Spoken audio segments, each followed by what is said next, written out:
Hiya. So today we're going to do some watercolour practice. These are going to make little note cards that we can send as thank yous to any family or friends or little hellos to them. But it's actually a really good a really good watercolour technique that we're going to practice called wet on wet. This is a perfect one for using for skies or for water or for anything that you want a little bit more of a looser kind of marbly blending effect. And what you'll need today to start off with obviously some watercolours, some water, but it's good to have two jars. If you can have one with clean water and one for washing your brushes, because you will be using the water actually on the paper and you don't want to have the muddy, mucky water that you've been using to rinse your brushes off with. So 2 glasses, which is hard to remember to use, but that's useful. And then you'll need some watercolour paper. Now, it's really important with watercolour paper that it can resist or hold its integrity when you're making it wet, particularly with this technique, which is going to use a lot of water. So if you've got paper that's a little bit thicker, official watercolour papers would obviously be really good. But if you don't have that, you can actually use card, like the inside of a packet, like something that you've got. It's got a nice white cover, white inside, sorry. And I actually did that one using a card, and it actually had quite a nice quality to it, so that's useful. Then you'll also need a board or a table, anything that you can masking tape to. You'll need some masking tape. You'll need a ruler, very briefly, a 2p, or you can draw a circle freehand, some scissors, a rubber, pencils, some kitchen roll to use for dabbing or for wiping your brushes down. And I've got a hairdryer as well to dry my picture really quickly, but obviously you just got the natural atmosphere will dry it if you have the time to wait. So obviously the watercolour paper is a really important part of doing watercolour, and if you find you're struggling with doing watercolours, it might well be the paper, which is something that I've actually learned quite recently, and I've been practising quite a lot with different types of watercolour paper to find one that I'm happy using. So that's something that people can kind of explore themselves at a later stage, but obviously for now, if you're going to use card or whatever, that's fine. I've got some watercolour paper here. So I'm going to make a 12 by 12 centimetre square cutout, because it's kind of a nice note card size. The 2p piece makes an accurate sun or moon, which is what we're going to be creating on that kind of size. And you can post this through somebody's letterbox easily if you're going to say thank you for something. So I just measure that out really quickly and cut it out.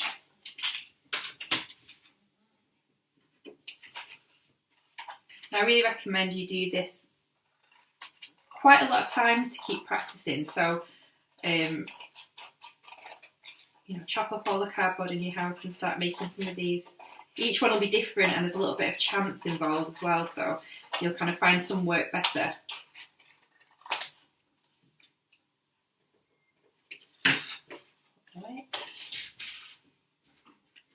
Now, when you've got your piece of paper, you need to tape it to the board. Now, even though you might be using a good watercolour paper, there's still, because you're using so much water in this technique, it is likely to buckle or cockle where the paper goes all bubbly, and you really want to resist that as best you can. So masking taping the paper down and holding it in place kind of stretches it out and prevents that somewhat.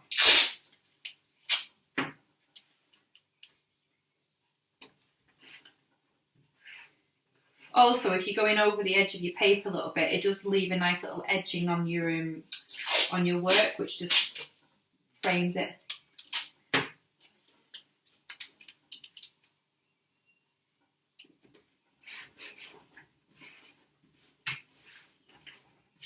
So now I've taped my paper down, and it's time for my 2p. So this is going to be, the first one we'll do is we'll do a moon. So, I mean, I'm going to put the moon or the sun in the same place anyway, but you put it kind of 2/3 of the way up on your paper and gently draw around it with your pencil.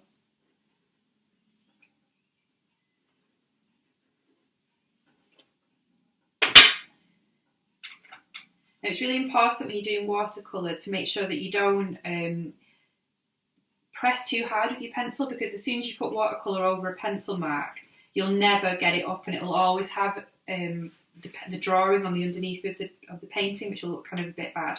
So you need to make your mark as light as you can, and then once you've kind of like drawn whatever you're drawing, actually to work back into it, to rub it away, will just help to kind of make it disappear when you actually start to paint. Now, I'm just using a normal rubber here, but if you can get hold of putty rubbers, they're great because they really don't damage the paper at all when you're rubbing out. They won't lift any of the fibres up, so they're well worth investing in, but a normal rubber will do just as well. So rub it out until you can barely see it, but you can still just see it, so you can work to it, work to your circle. And then ready to start painting. So like I said before, this is a wet on wet technique, which is obviously using wet water with wet paint, and that allows the paint to be more fluid, to start to bleed around the picture, and it just creates a really nice technique. It's my favourite. So we're going to start off by putting some clear water onto the paper, and we're going to cover the whole paper apart from the circle that we've just drawn. So we're kind of painting around the circle. Obviously you won't be able to see this very well because it's water, but we're giving ourselves a nice little a medium for the paint to kind of like swim around on. Go right up to the edges of the masking tape. Doesn't matter too much actually how you apply this bit, but just make sure you don't go over your circle.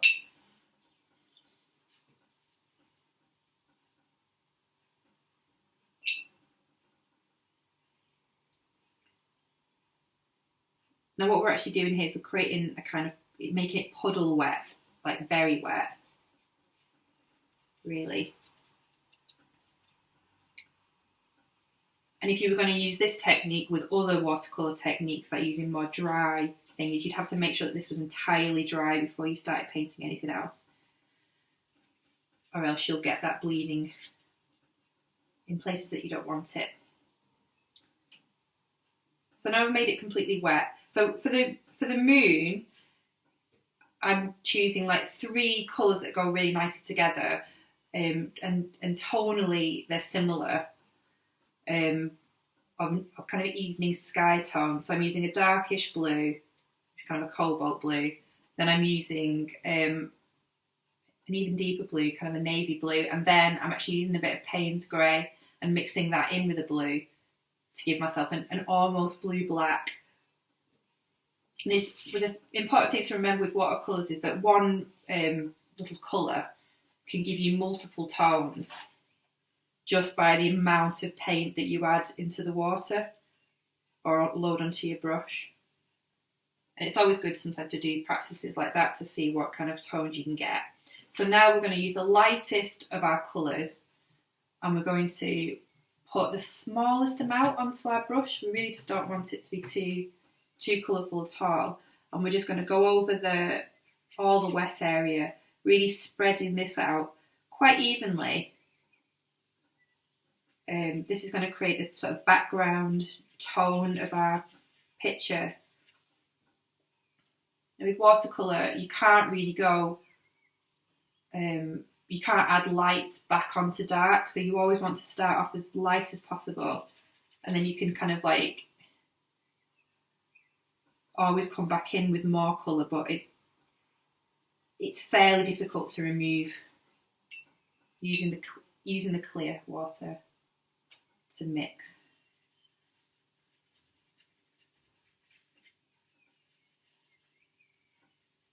It's not totally untrue that you can't lift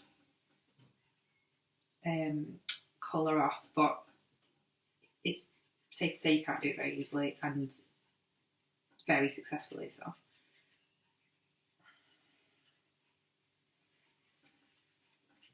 So now that's all a very light shade of blue. So now we've done that, the whole page is still really wet. So I'm going to go back in again. I'm just going to rinse my brush off though. I don't particularly need to actually. And then I'm going to go back in with the same blue, but I'm going to just load my brush up a tiny little bit more, so there's much more blue on the actual brush. And I'm going to go in on an angle. I think I'd quite like my my cloud forms to be going across the page on a diagonal. Now it's up to you what you want to do here. You can do a horizontal going across, or you can do a diagonal, or you can do any diagonal, or you could even do kind of loop, kind of like arches going over. But I'm just going to go in and I'm going to do little dibble drips. So I'm barely touching the page. I'm just tickling it, introducing colour. And I'll instantly see that the paint's getting dragged away by the rest of the water, so it's creating this kind of shoots and veins of colour.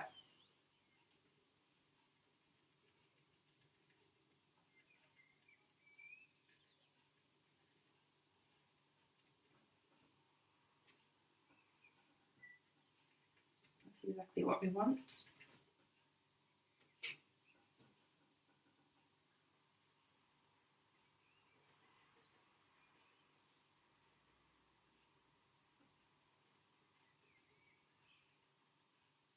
It's a kind of stippling, I suppose, but it's just introducing the pigment into the already wet surface. The table's so creaky.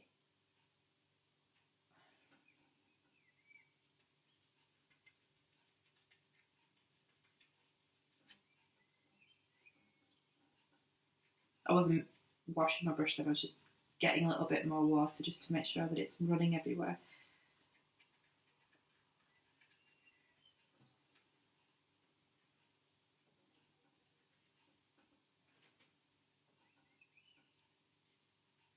So we're going to keep stippling this across, and this is going to start to create the negative space of sky, and the lighter areas will kind of become to your eye, they'll kind of have this sort of cloud feeling, even though it's quite abstract really.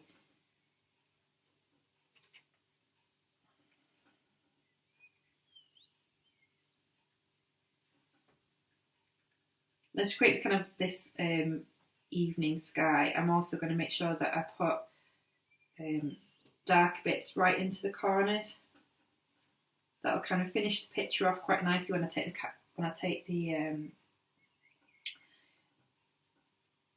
masking tape off, but also it just kind of gives it that disappearing off out of the picture feeling. Just make sure you're not going over the moon with these dark colours, just always going around the circle. So once you're happy with the amount of the second to lightest colour on the picture, it's time to start to go in an even darker shade. And so I'm going to choose a slightly darker blue for this one.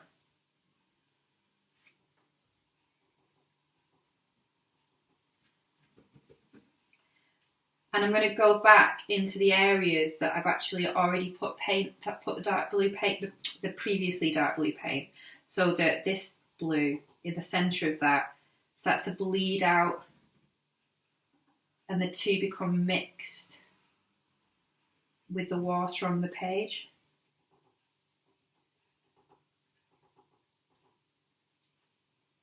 Creating a deeper tone and a feeling that it's going off further into the distance.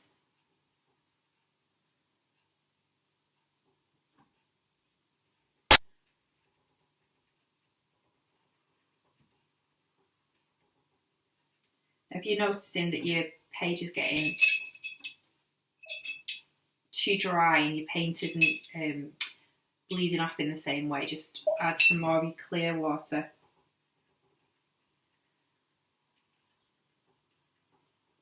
This time you can't just wipe it all over the picture because it'll start to kind of move your previous paint around, but you can add sort of like stipples of wet, just clear wet.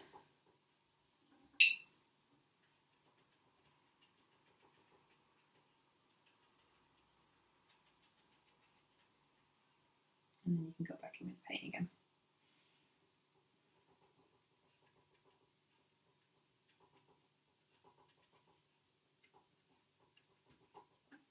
Now a lot of this is really about kind of like just moving fluid around and allowing it to kind of do what it wants to do, because that naturalistic look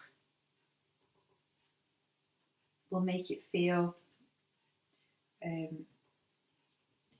more stormy and swirly like a sky.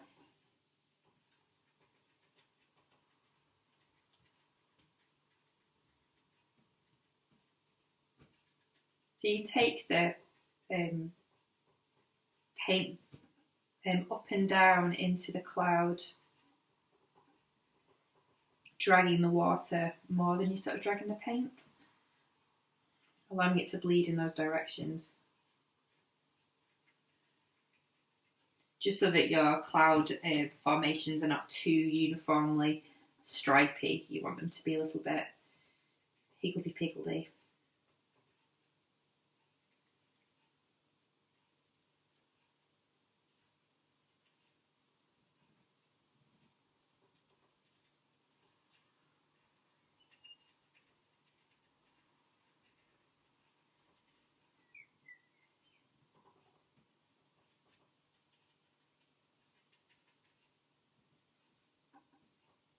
And then I'm going to go in just with a tiny little bit more even darker. So I'm going to add a little bit more of the grey to this blue. It's not going to be black, but it's just dark enough to feel really evening-y.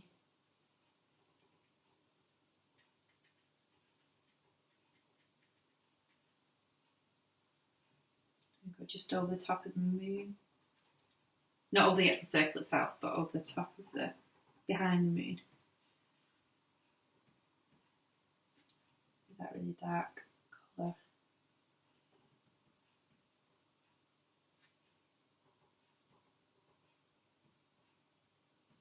So we've kept the moon bit at this up to this stage completely and utterly dry and white.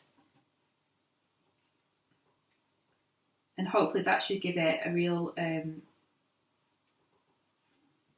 light quality, as though it's shining, glowing through this evening sky.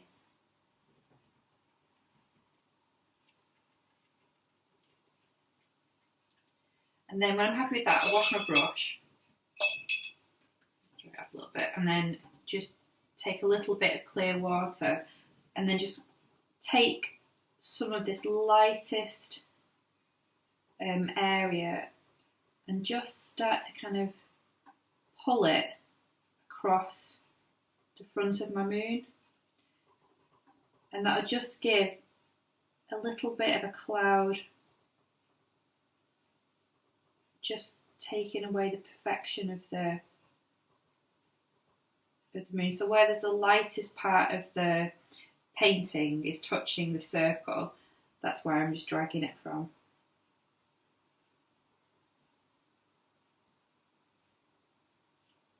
I have done some of these where the moon kind of stands three-dimensionally proud within the picture, but obviously that's not realistic because the moon's behind clouds. You know, your science.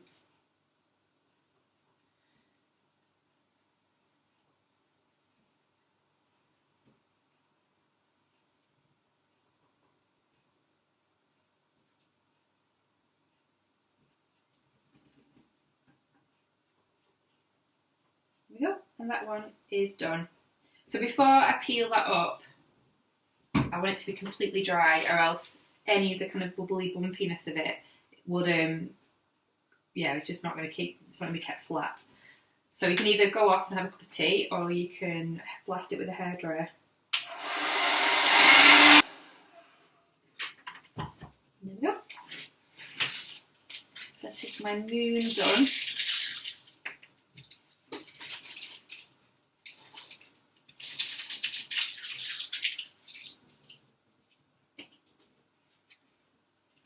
Pretty good.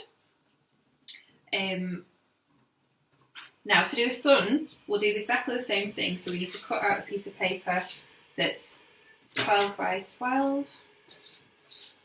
Off my ruler. Blobby ruler.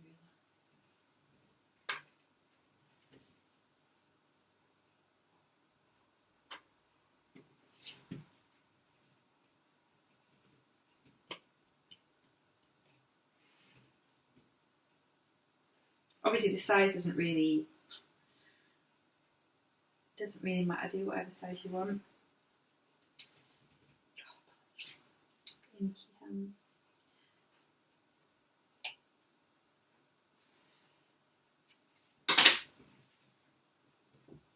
I've used this board for printing in the past, so it's got ink on it, which I wouldn't recommend trying to paint with ink that you're activating at the same time. Okay.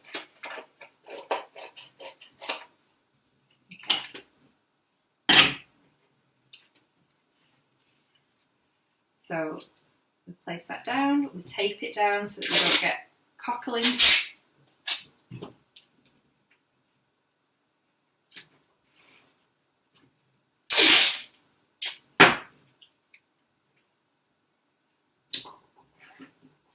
This is the muchness, but there's a slight difference because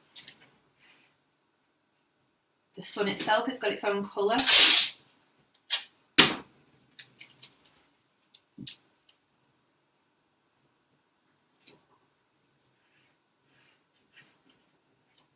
So we want our sun shape to be about the same position, which is about 2/3 of the way up.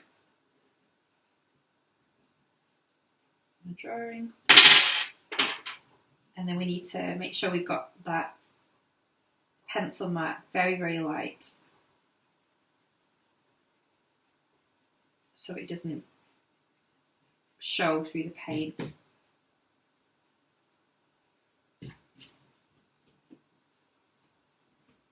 I'm going to do the same again and add water from my clear water jar. Put it all over the picture, apart from the sun.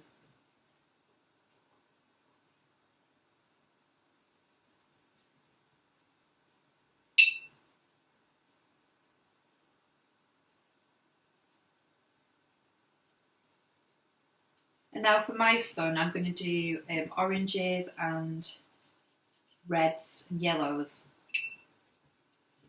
But you might change the time of the day or change the atmosphere, so you might want to use reds and light purples. Obviously, if you use reds that have got a more bluey hue, they'll end up looking pinker if you have them very light, which is quite a nice sky tone. And you can also obviously, choosing the tones of your colour, there's yellows that are a little bit colder, more like lemon, or there's cardamom yellow, which is much warmer. So if you use a lemony tone with a cold, like more purpley red, you can create a nice combination of pink and yellow. Okay, so now I've done that. So I'm going to use a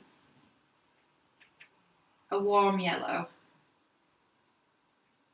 I'm just going to not use very much at all. But even though I've not painted the water over my sun, I am actually going to allow some of this yellow to touch it, to touch the actual kind of like dry bit of the page, so that the sun is getting a little bit of the colour bleeding into it or touching it. Because obviously you can have a white light sun as well, and that is something you could experiment doing, but I want mine to be a little bit more warm and deep glowing, unlike my moon, which is going to be bright white shiny. So I'm going to go for a different angle on my sunny scene, so I'm going to kind of go across with more horizontals, and I'm going to come in with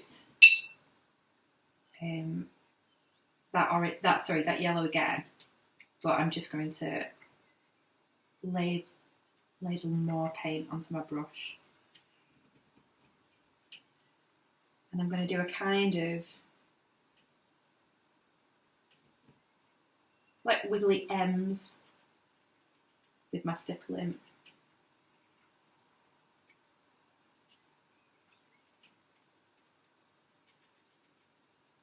But we're still just introducing that pigment into pre-wetted paper.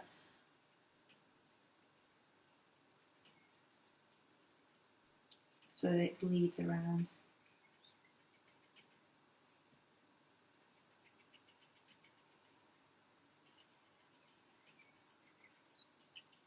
There's a tiny fly here that's really interested in my painting. Come away.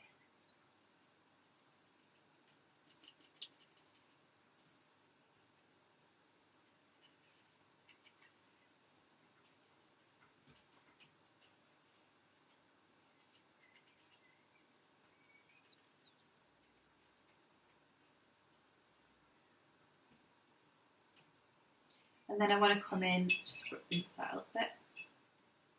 I want to come in with some more orange. So I'm actually going to take a warm red, an orangey red, and just add it into that yellow, so that I know that those colours are going to really feel like they're on the same spectrum.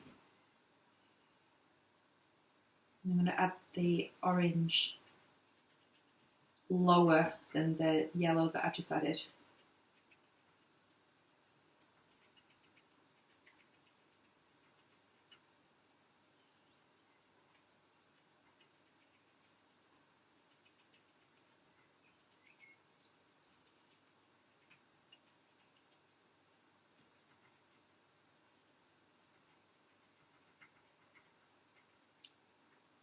And I'm not going to add it to every single underneath, so some won't have it and some will.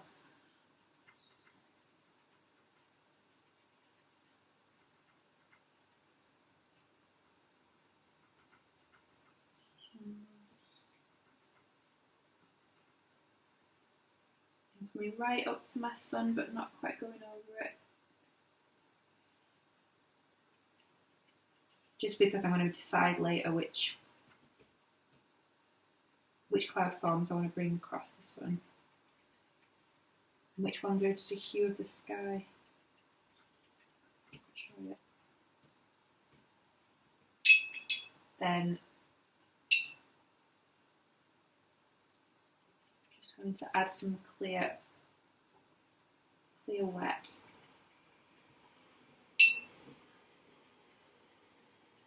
I feel like it's drying a little bit too quickly. Before I come in with that red that I used to mix my orange, and I'm going to add quite a lot of that just to that bit of orange that I had before, because I'll just still take some of that tone, and then come in and just really gently add that to where it's wet, so it just totally bleeds everywhere. Very much like blood.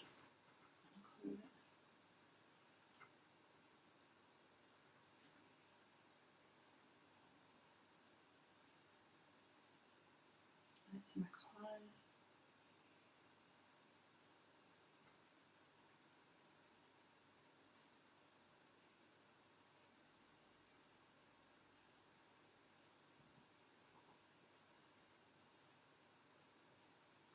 And you start to see the beautiful effect of the bleeding, but you actually don't fully know what it's going to look like until it's totally dry, so it's quite a nice surprise as well, often.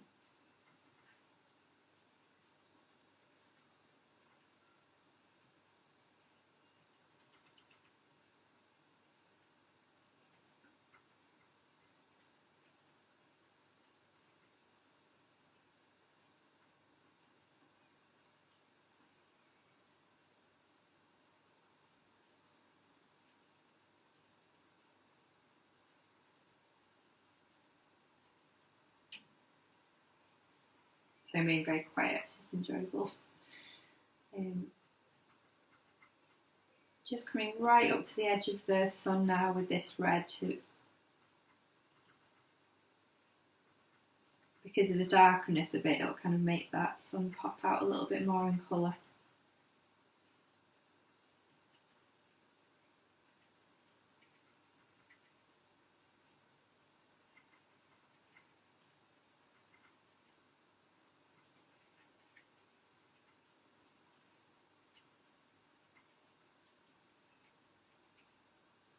I'm just trying to avoid making what look like actually kind of paint mark lines with my brush. So I've just there accidentally made more of a painterly line, so I'll just break that back up by introducing some water to it and just kind of breaking the edge of the line so that the colour starts to bleed about a bit more.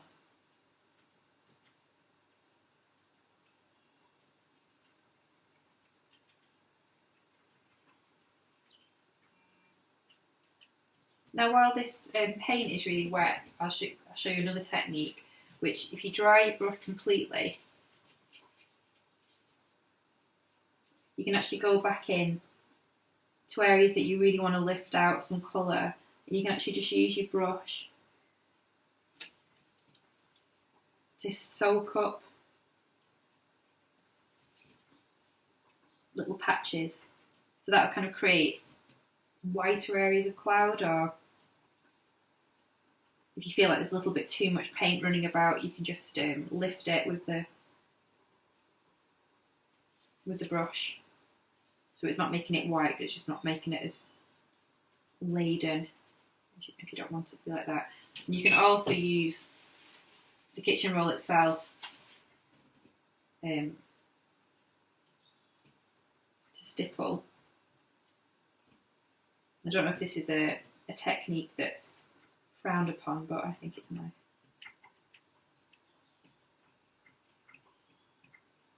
A bit bigger than that.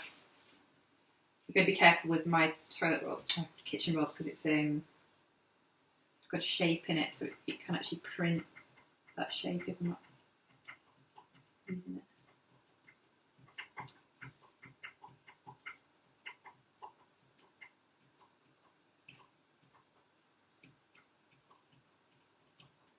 I'm quite happy with that.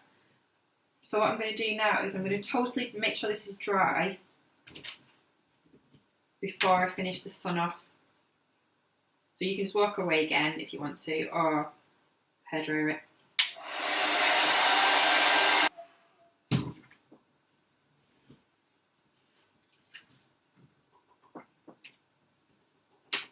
The reason why we want this to be so dry now is so that we don't get that drag away of the paint by the other moistures. We've got more control over our paint. And I'm actually going to take a slightly smaller brush this time, get some clear water on it, and I'm going to go in again with that yellow that I started off with, which is obviously already all over the picture. So it'll look like it's emanating from this sun now. And I'm going to, this is basically wet and dry, so I'm going to paint the wet yellow into the dry surface.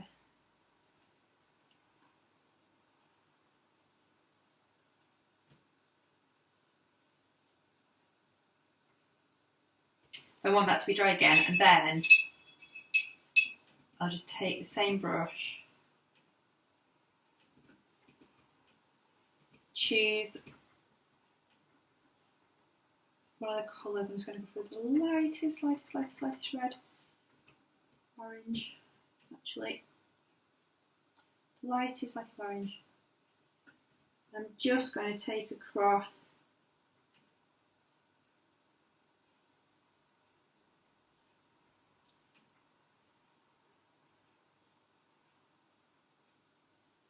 some of these clouds, just to touch the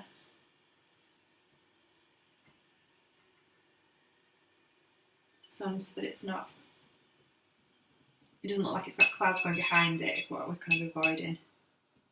The redness is probably the sky, but the orange and the light yellows are going to be the clouds, so we just want to make sure that it doesn't look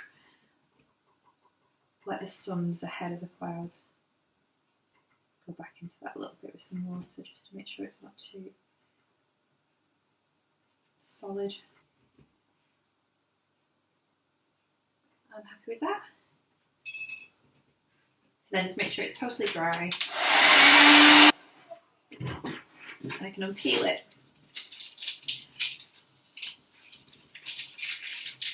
So just keep doing multiple ones of these. You can do different colour combinations. You can move your moon or your sun around on the picture. And you'll find you kind of get more of a grip of the actual what you're doing with the water as it's moving around. But also you'll just find that some are more successful than others just by the nature of the randomness of it. But all in all, I think they're very nice. And I hope you enjoy doing them. Thank you. To donate, visit www.theoldcourts.com/donate. All donations mean the world to us, no matter how small. Donations will be used to help us continue our work in arts and culture, and also to offer support to artists and community groups in this extremely difficult time.